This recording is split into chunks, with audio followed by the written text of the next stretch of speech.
잘 지냈습니까? 네. 저는 지난 화요일날 어떤 방송을 보고 계속 마음이 좀 무거워서 그날 밤은 좀 뒤척이면서 잤습니다. 우리가 어떤 상황들이나 어떤 모습을 바라보면서 남을 정죄하기보다는 내 모습을 먼저 바라보는 게 중요한 것 같습니다. 내가 과연 지금 어떤 길을 가고 있는가라는 겁니다. 나는 지금 하나님 앞에 어떤 모습으로 살고 있는가라는 것이죠. 네. 우리가 정말 이 땅에서 이 마지막 때 하나님 앞에 믿음으로 살아가는 것이 얼마나 어렵고 힘든지 모릅니다. 목사도 마찬가지고 여러분들도 마찬가지일 것입니다.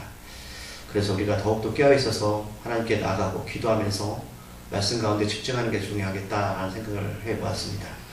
오늘 말씀을 읽으시면 굉장히 부담스러운 내용이 있으실 겁니다. 교회에 나오셨던 분들은 더욱더 그런 부담감이 있을 걸로 생각이 됩니다. 우리가 이 말씀을 지난 수요일 날 잠깐 나누었어요. 저희가 예수님과 함께하는 그런 삶이라는 것을 말씀을 나누면서 이게 좀 중복되는 부분이 있어서 제가 오늘 설교 내용을 그날 오신 분들에게 대충 설명해 드렸기 때문에 아마 그분들은 더 이해가 빠를 줄 믿습니다. 여러분들 이 설교에 대해서 어떻게 받아들이실지 또는 본문을 읽으시면서 어떻게 여러분들 이것을 읽고 또 마음에 부담이 되시는지 모르겠지만 확실한 것은 우리가 하나님께서 이 말씀 주신 의미에 대해서 우리가 깨달아야 된다는 것입니다. 이 말씀은 우리들에게 적용되는 말씀이고요. 이 시대에도 하나님께서 분명히 어떤 뜻이 있습니다. 그렇게 그 뜻을 우리가 쫓아서 갈 건데 우리가 지난주에 말씀을 나눴던 거 기억하십니까? 믿는 무리가 한마음 한뜻이 되어서 모든 물건을 같이 쓰고 더 나아가서 자기 있는 재산을 팔아서 가난한 자들에게 나누어 주는 일들이 일어납니다. 지난주 우리가 나눴지만 굉장히 이해하기 힘든 내용이었죠. 어떻게 그런 일을 할 수 있을까라는 겁니다. 그 말씀을 끝나고 나서 오늘 이렇게 아나니아 삽비라 이야기가 나오는 것을 보면 분명한 것은 누가가 사도행전을 통해서 그것을 비유하면서 말씀하는 걸로 우리가 보게 됩니다. 이 아나니아와 삽비라 부부 이야기를 단순하게 자신의 소유를 팔았는데 그 일부분을 속여서 하나님께 징벌을 받아서 죽었다 라고만 오늘 말씀 본문을 읽다 보면 두 가지 경우가 나타나는데 첫 번째는 스스로를 정죄하게 됩니다. 나는 이렇게 못할까? 나 이렇게 살지 못할까? 나 믿음이 없는 것일까? 그래서 더욱더 자신을 이렇게 책지하는 분이 계실 것이고 두 번째는 나는 관계없어 라는 것이죠. 나는 그렇게 살고 있는데 여전히 잘 살고 있어. 아마 두 가지 경우로 나타나실 건데 오늘 하나님께서 우리들에게 본문을 주신 목적은 그게 아닙니다. 오늘 제가 먼저 답을 드리지 않을 것이고 여러분 나름대로 말씀을 들으시면서 그 답을 같이 찾았으면 좋겠습니다. 지난주에 부자들이 또는 있는 자들이 자기의 소유를 팔아서 이렇게 가난한 자들이 나눠줬던 것은 어떤 믿음이 있었기 때문이었다고 말씀드렸죠? 부활의 믿음이었습니다. 부활이 무엇입니까? 죽으면 끝나는 것이 아니라 다시 산다. 그러나 그 사는 것은 우리가 말하는 그냥 일상적인 죽는다 귀신에 대한 소리가 아니라 하나님 앞에 간다는 것이죠. 하나님 앞에 심판을 받는다는 거예요. 그 믿음이 그들 안에 있었기 때문에 이 땅에서 어떻게 살아야 할지에서 그들은 분명한 삶의 방향과 목적이 있었다는 것입니다. 이 믿음이 그들에게 없었다면 당연하게 이 땅에 사는 동안은 자기가 벌고 쓰는 모든 것들은 자기 위해 살았을 것입니다. 저도 마찬가지입니다. 여러분들 그렇지 않겠습니까? 우리가 왜 하나님 나라가 없다고 그것에 대해서 확실한 믿음이 없다면 당연히 그렇게 사는 것이 현명한 사람들입니다. 하지만 초대교회의 신앙인들은 주님이 다시 사셨던 자신들도 죽으면 끝나는 것이 아니라는 믿음이 있었습니다. 그렇기 때문에 이 땅 위에서 살아가면서 그것을 준비했다는 것이죠. 준비하고 계십니까? 라는 겁니다. 하나님 우리들에게 그 메시지를 전하신 겁니다. 너희들 이 땅 위에서 너희 영혼을 위해서 지금 준비하고 있느냐라는 것이죠. 그래서 그 준비를 위해서 하나님이 기뻐하시는 것이 무엇인가 그들은 고민을 했고 그것을 하나님 말씀에 비추어서 살아가기 위해서 그 길을 간 것뿐입니다. 그것을 가지고 무조건 있는 자들이 없는 자를 도와주어라. 여러분 그것은 공산주의죠. 자본주의는 그렇게 되는 것이 아닙니다. 정말 마음에서 우러나고 하나님 앞에 믿음으로 나갈 때 되는 것입니다. 이 사실을 우리가 얼마나 믿고 받아들이고 사는가 이것이죠. 그래서 하나님께서 우리에게 강제적으로 여러분 교회야 또는 이렇게 하는 것은 잘못된 일입니다. 주님도 그렇게 말씀하지 않았습니다. 그래서 오늘 본문도 단순하게 이들이 얼마 숨겨서 죽었다라고 여러분 본문을 가지고 접근하시면 다 시험이 됩니다. 그것이 아닙니다. 하나님 나라가 무엇이고 그 안에 속한 이들이 가져야 할 어떤 믿음에 대한 것들에 대해서 말씀하시는 것입니다. 그 한 가지는 지금 우리들이 계속 함께 나누는 부분이기도 하고 또 우리가 교회가 추구하는 모습이기도 합니다. 부활이라는 믿음이었다는 것이죠. 그래서 우리가 그것을 먼저 마음에 이렇게 좀 담아두시고 지난주에도 바나바 이야기를 누군가 꺼내면서 끝냈잖아요. 그는 위로의 사람이었다는 겁니다. 그도 소를 팔아서 가난한 자들을 도왔다. 그뿐만 아니라 그의 누나도 그런 일을 행했죠. 바로 그 누나는 성경에 기록된 마가의 엄마이기도 했고 초대교회에서 가장 핵심적인 역할을 했던 분이기도 합니다. 5장 1절의 본문을 말씀 가운데 이렇게 시작됩니다. 아나니아라는 사람이 아내 삽비라와 같이 자신이 가진 소유를 팔게 됩니다. 굉장한 믿음이죠. 제가 먼저 이 두 사람의 이름의 뜻을 좀 설명해 드리고 싶습니다. 지난주 우리가 바나바 이름도 위로의 아들이라는 뜻이었고 오늘 아나니아라는 사람 남편입니다. 남자인데 이 사람의 이름의 뜻이 뭐냐면 하나님에게 은혜를 받았다라는 뜻입니다. 모르겠어요. 아나니아가 어떤 가정 가운데 살았는지 모르겠지만 하나님께 은혜를 받았던 사람인 것 같습니다. 우리들도 그런 경험이 있잖아요. 살아보면서 어떤 사람은 질병의 고침을 받았다거나 어떤 사람들은 정말 바닥 같은 인생 가운데 살았는데 하나님의 부름으로 삶을 새롭게 사는 사람도 있었고 아마 여러 가지 모습으로 우리들도 은혜를 받았듯이 아나니아도 그렇게 은혜를 받았던 사람인 것 같습니다. 그리고 삽비라 아내입니다. 여자분인데 이름이 하나님께 속했다라는 이름의 뜻이 있습니다. 우리가 이름만 들어봐도 굉장히 은혜가 되죠. 그렇죠?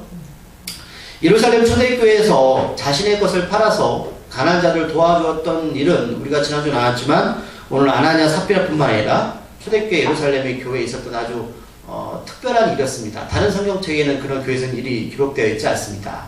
그렇다면 그 일은 우리들에게 모두 다 보편적으로 적용되는 말씀이 아니라 하나님께서 하나님 나라를 구체적인 설정을 해주시고 이 교회를 통해서 하나님 나라가 무엇인지를 나타내 주시는 것이거든요. 그것을 이해하시면 좋겠고요. 자, 그렇다면 오늘 아나니아 삽비라가 예루살렘 교회에 속해 있던 성도였다면 아마 그런 일들을 계속 지켜보았습니다. 계속해서. 무슨 일입니까? 교회 안에서 부자들이 자기 소유를 팔아서 가난한 자를 도와주는 것을 계속 보아왔고 들어왔습니다. 그럼 어떤 생각이 들었을까요? 부담감이죠. 보세요. 교회라는 집단이 여러분 굉장히 참 재밌는 조직입니다. 무슨 말씀이냐면 만약에 어떤 사람을 딱 집어놓고 이 사람을 대상으로 해서 이분이 하나님께 얼마를 헌금을 드렸다고 하면 그 비슷한 부류의 직분자나 믿음 있는 사람들은요 거기에 경쟁심이 붙이게 됩니다. 모교회가 그런 일을 했거든요. 그 교회가 예를 들면 그 어떤 직분을 줄 때에 이렇게 하겠는데 어떤 상황살이 있대요. 직분을 받으려면 이것은 제가 매체 나왔던 이야기입니다. 제가 하는 이야기가 아니라 그러면 부목들이 전화를 겁니다. 어떻게 전화를 하냐면 예를 들면 누구누구 집사님 이번에 직분을 받으시는데 어떤 교구에 크니까 권사님도 장님 되실 분들은 이 정도의 헌금을 드린다고 해요. 그럼 권사님도 생각해 보셔야 될 거 아닙니까? 그러면 이 전화를 보고 사람이 어떤 생각이 드는지 아세요? 경쟁 심리가 발동을 합니다. 이렇게 하는 것이죠. 네. 그럼 이게 아닌 것 같은데요. 사람들이 참 재밌습니다. 오늘 초대교회 예루살렘 교회에 있는 성도들이 이렇게 일을 했을 때에 아나니아 삽비라도 아마 부담감을 느꼈을 것입니다. 그렇죠? 우리도 뭔가 해야 될 거 아닌가? 라는 생각이죠. 자, 오늘 성경에 보니까 이들이 5장 1절에 보니까 더불어 소유를 팔았다는 것은 뭐예요? 서로 상의를 했다는 것입니다. 그렇죠? 부부가 상의를 했을 것입니다. 우리가 하나님께 드려야겠다. 몇 가지는 뭐 좋은 일이죠. 그런데 2절부터 문제가 발생하게 됩니다. 어떤 문제죠? 그 값에서 얼마를 감추게 됩니다. 그런데 오늘 성경에 보니까 이 사실을 아내는 알까요? 모를까요? 아내도 압니다. 어떤 대목에서 알 수 있을까요? 2절 후반 중반절에 나오죠? 그 아내도 알더라. 그러니까 이 부분도 아마 상의했던 것 같습니다. 부부가 굉장히 이해가 좋은 것 같아요. 여러분들 집에서 이런 얘기 잘 하세요? 부부간에? 하셔야 됩니다. 제가 강조하는 거지만 아내도 모르는 헌금, 남편도 모르는 헌금 하나님께 드리면 절대 하나님 기뻐하지 않습니다. 누군가 한쪽이 반대하시면 하지 마십시오. 제 신앙관입니다. 왜냐하면 만약에 그 일을 위해서 누군가 시험에 들게 된다면 여러분 하나님 절대 기뻐하지 않습니다. 하나님 여러분들 헌금 받아서 하나님 뭐 하실까요? 뭐 하시겠습니까? 하나님 그거 갖다 뭐 하시겠습니까? 여러분 그런 일 하지 마십시오. 아마 이 부분은 팔 때도 서로 같이 상의를 했던 것 같고 또 일부분을 감추는 부분도 서로를 상의를 했던 것 같습니다. 그런데 여러분들 얼마를 감췄다는 양이 기록되어 있습니까? 그런 건 없습니다. 하나님께서 양에 대해서 관심을 가지실까요? 얼마큼 드렸다? 우리가 어디에서 그 부분을 우리가 유추해낼 수 있습니까? 성경에서 우리가 잘 아시는 부자와 과부 두 렙돈의 헌금 부분이었습니다. 자, 한번 설명해 드렸어요. 성전에 가면 유대인들은 어떻게 헌금을 드리냐면 동전을 갖고 오면 이런 자부에 가지고 이렇게 이런 통에 떨어킵니다. 그럼 소리가 크게 들리겠죠? 일부러 그렇게 드리는 사람이 있었다는 거예요. 그게 성경의 부자였습니다. 그러면 여러분 헌금을 그렇게 드릴 필요 있습니까? 그럼 소리가 난다는 왜 소리를 나가야 할까요? 다 들으라는 소리죠. 네. 그 옆에 있던 과부가 가장 작은 두 렙돈의 헌금을 하나님께 드립니다. 그럴 때 누구를 하나님이 기뻐하셨습니까? 네.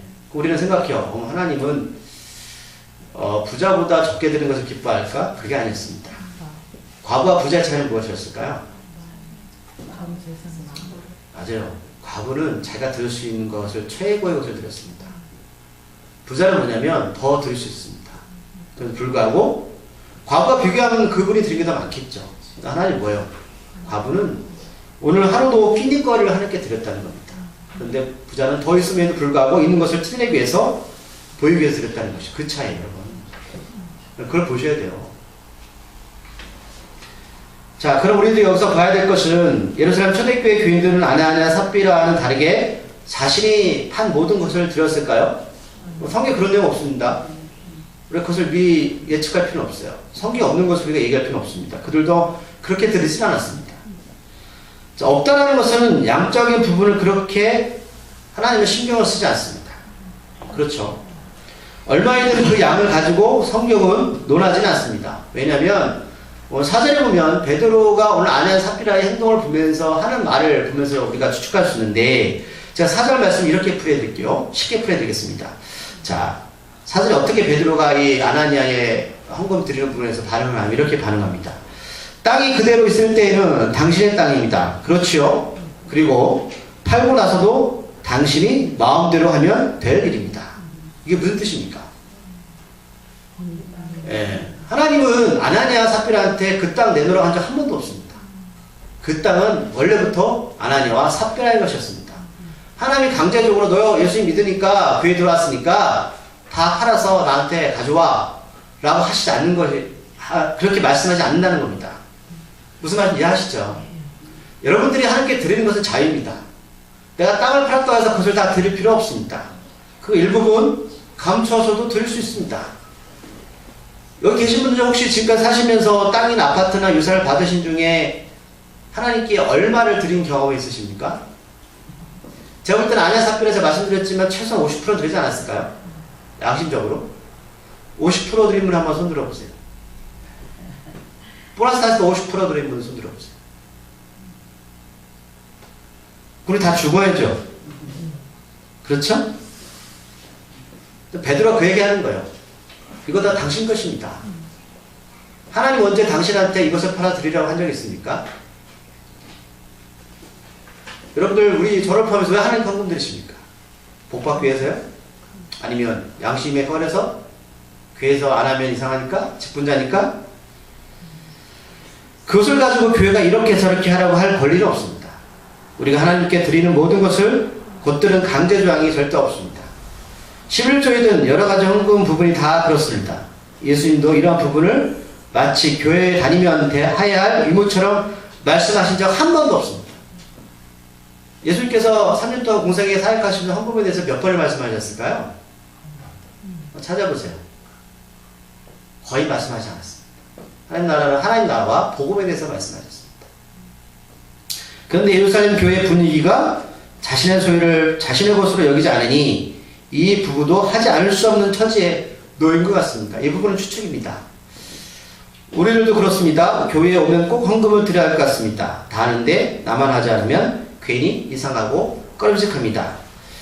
여러분 자유하십시오. 남 한다고 따라하지 마십시오. 주님은 절대 기뻐하지 않습니다. 그래서 저는 우리들이 드리는 헌금을 괜히 누가 얼마를 드리는지 저는 전혀 알지 못합니다. 아마 재정본도 아실 겁니다. 저는 총액만 봅니다. 여러분 헌금 얼마 드리는지 몰라요. 왜 그럴까요? 저 평균 같지 않아요. 어떤 목사님이 저한테 그러시더라고요. 김 목사, 그래도 11조 드려야 되는 부분은 알아야 된다. 왜요? 그래 그분에서 기도하지. 어떤 기도요? 많이 들으신 분은 많이 기도하고 적게 들으신 분들은 더 드리라고 기도해야 되나요? 저는 좀 다릅니다. 여러분 저는 그런 거 기도하지 않습니다. 저는 이 아나니아 삽비라 부분 보면서 존경스러웠습니다. 어떻게 소유를 팔아서 하나님께 드릴 작정을 했을까? 저도 못합니다. 만약 제 하나가 그런 일을 한다면 좀 말릴 것 같습니다. 근데 저는 팔 것도 없지만 여러분 한번 생각해 보세요. 여러분 팔 게 있나 없나?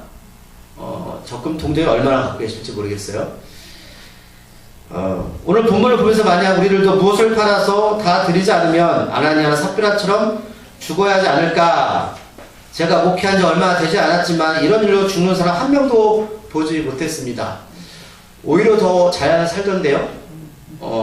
세금 이렇게 폭탈하고 속이고 사는 분들도 잘 살더라고요. 저는 그런 분들 더 많이 보았습니다. 3, 4절을 보면 베드로가 아나니아가 죽어야 하는 이유를 크게 두 가지를 우리에게 말씀하십니다. 왜 죽어야 될까라는 거예요. 우리가 여기서 한번 보자고요. 왜 하나님이 이들을 죽였을까라는 것이죠. 자, 먼저 3절을 보면 이런 말씀이 있습니다.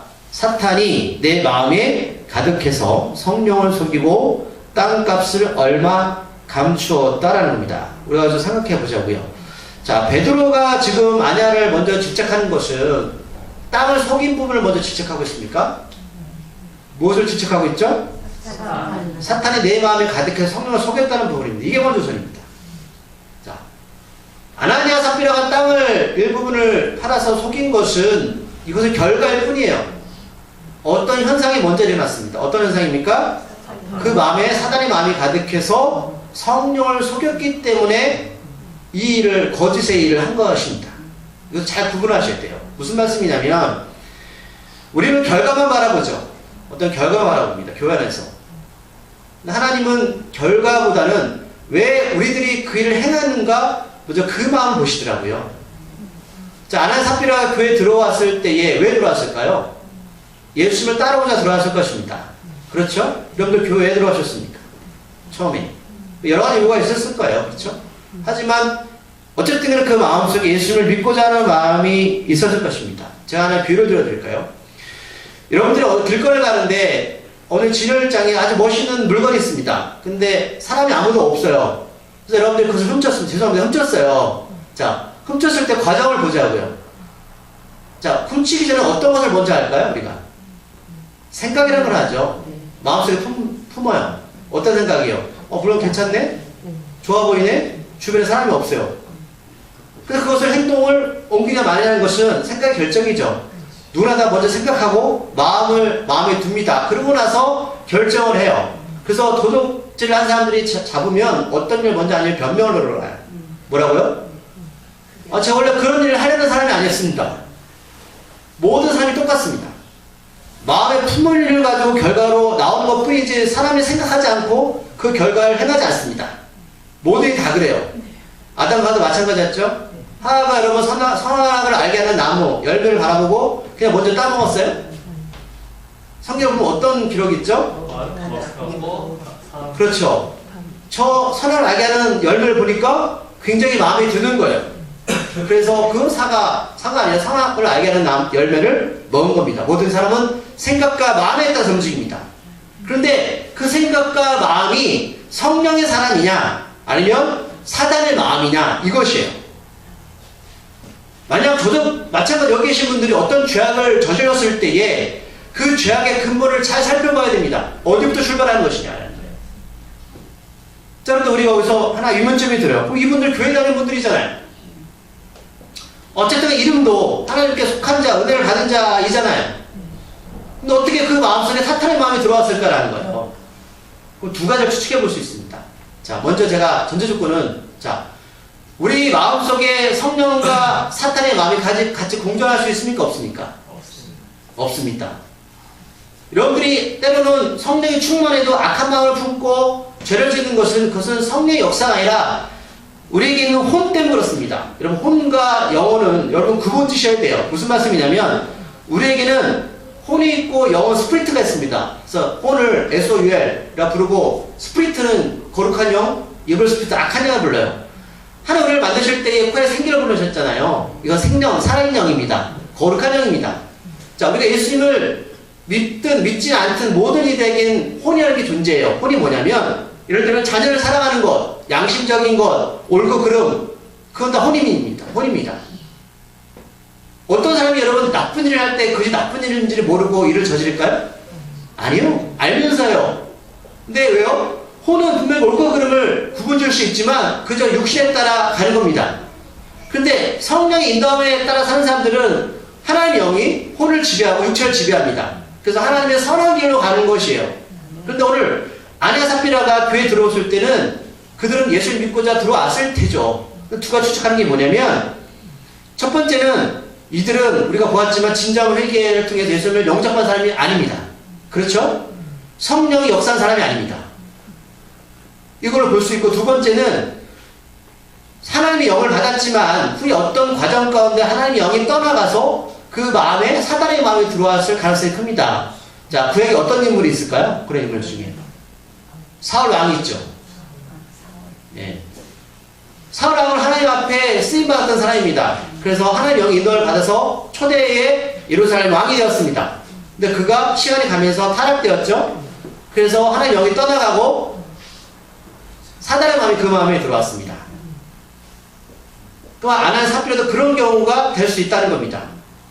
우리가 교회 안에 들어왔지만 어떤 이들은 그 과정 가운데 하나님의 영을 놓치는 일이 벌어질 수가 있다는 겁니다. 종교적으로 교회 안에 들어오거나 또는 믿고자 들어왔지만 자신의 죄악으로 인해서 하나님의 영이 떠나갈 수 있는 그런 케이스가 여기 있다는 것이죠. 자, 그 결과 4절 후반절에 보면 소유를 팔아서 하나님께 드리는 그 본질은 사라지고 어떤 마음이 들기 시작했죠? 베드로가 말하기를 하나님을 속이는 마음까지 품게 됩니다. 이거예요. 사단의 마음은 하나님을 속입니다. 아까 처음 말씀드렸지만 예루살렘 초대교회의 분위기가 자기의 재산을 소유를 팔아서 어려운 자를 도우니까 그 분위기 휩쓸려 간 거예요. 하나님은 그걸 바라지 않거든요. 그러니까 사람에게 보이고자 하는 마음이 더 큰 겁니다. 사람들이 죄를 저지르는지 아세요? 옳고 그름을 몰라서 그런지 아십니까? 하나님을 두려워하지 않습니다. 왜 하나님을 두려워하지 않을까요? 자기는 죽지 않을 거라 생각합니다.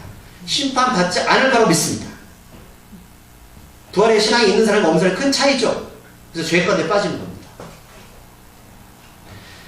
하나님은 사람들이 두려워하지 않는 가장 큰 이유는 바로 그 마음속에 예수님이 함께하지 않기 때문입니다. 베드로는 아나니아의 일을 사람에게 거짓말을 한 것이 아니라 하나님께 거짓말을 한 것이라고 정의하고 있습니다. 어떤 이들은 교회 공동체 안에 들어와도 하나님의 존재를 무시하고 사람만 속이면 다 잘 되었다고 생각을 합니다. 사람들이 나를 모르면 그것으로 만족합니다. 이런 일이 많을까요? 적을까요? 저도 그렇습니다. 맞습니다. 여러분 제가 일주일 동안 어떻게 사는지 모르시잖아요. 저들은 모릅니다. 그러나 베드로는 우리들에게 말합니다. 성령의 사람은 사람을 두려워하지 말고 하나님을 두려워해라 라는 겁니다. 아나니아 삽비라는 하나님을 두려워하지 않는 그 순간에 바로 사단의 마음이 그 마음을 사로잡았다는 겁니다. 제가 그 말씀드렸잖아요. 자, 모르는 사람은 잘 가르치면 됩니다. 그렇죠?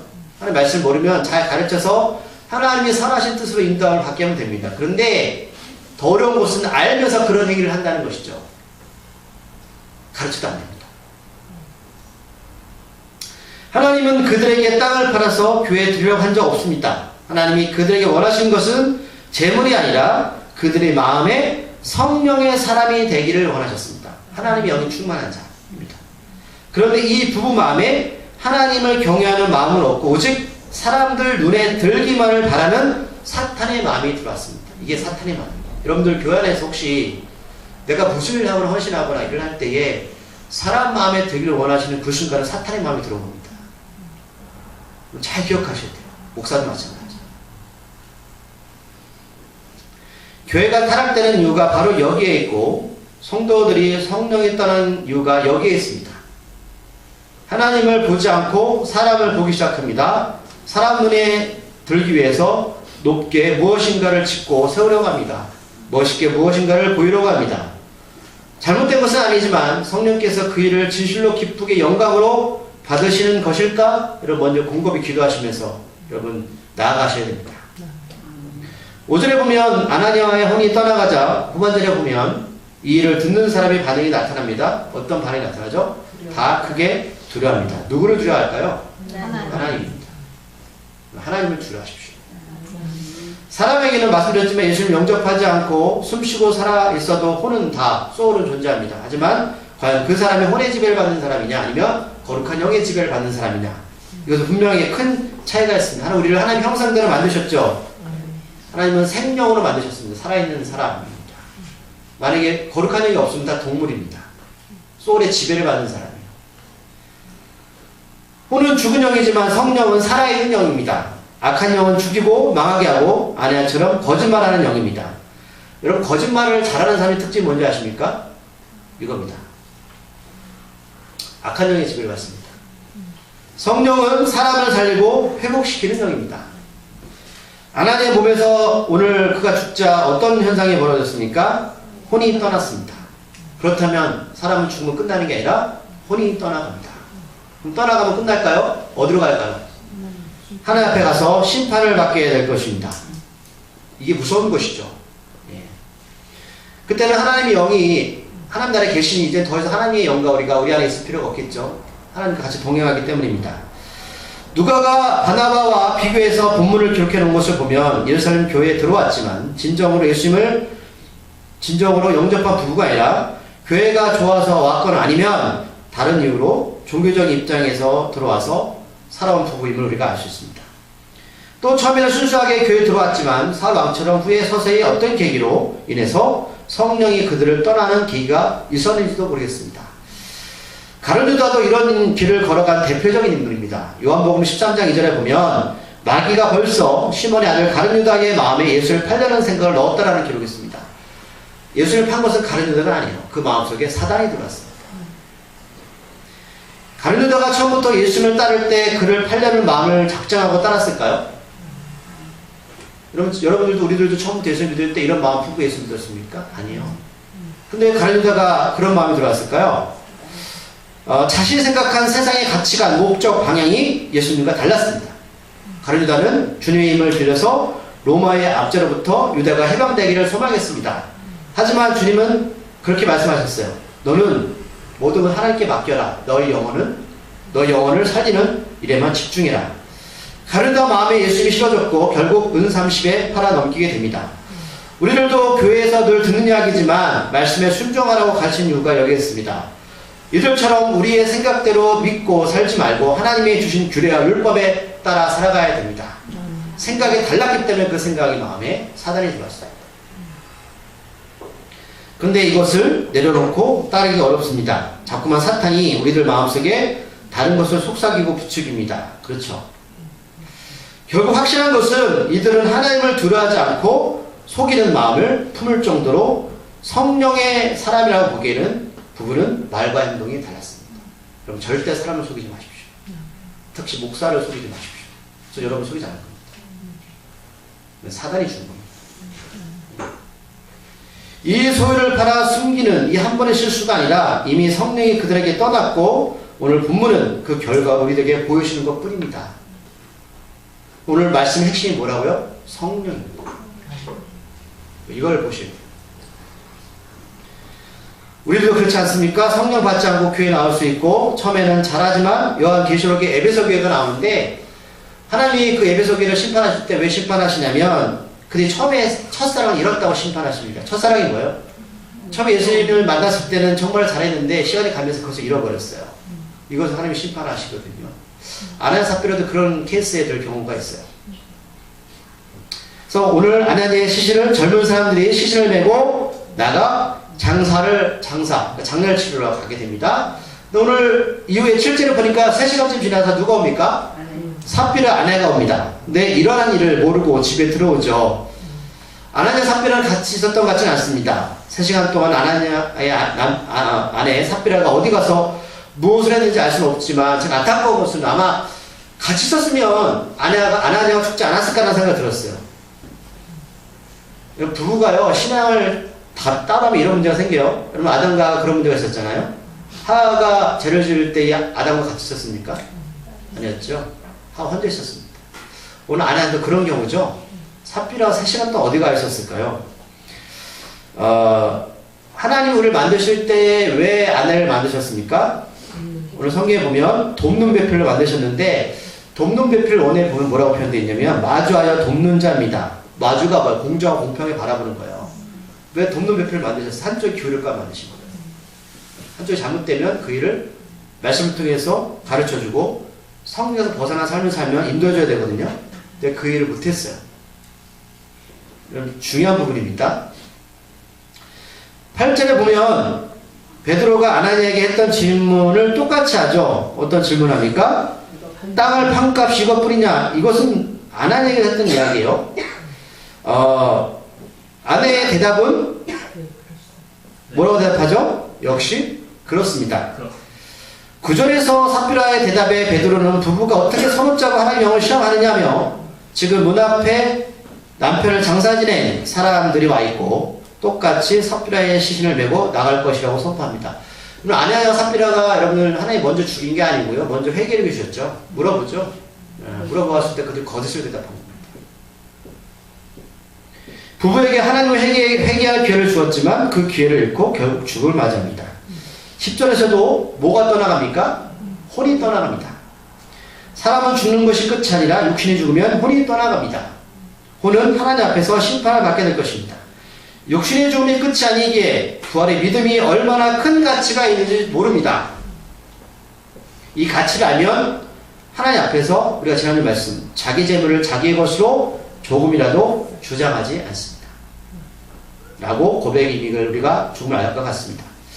똑같이 젊은이들이 삽비라를 그의 남편 곁에 장사 지냅니다. 온 교회와 이 일을 듣는 사람이 크게 두려워합니다. 자, 말씀을 정리할 거예요. 이 두려움의 대상은 하나님이십니다. 자, 아나니아 삽비라의 죽음의 이야기는 하나님께 재물을 많이 드렸다, 적게 드렸다, 속였다, 맞는 말 같지만 지금 우리들의 처지를 보면 적용이 안 되죠. 왜요? 우리 다 죽어야 됩니다. 다 죽어야 되죠. 근데 살아있잖아요.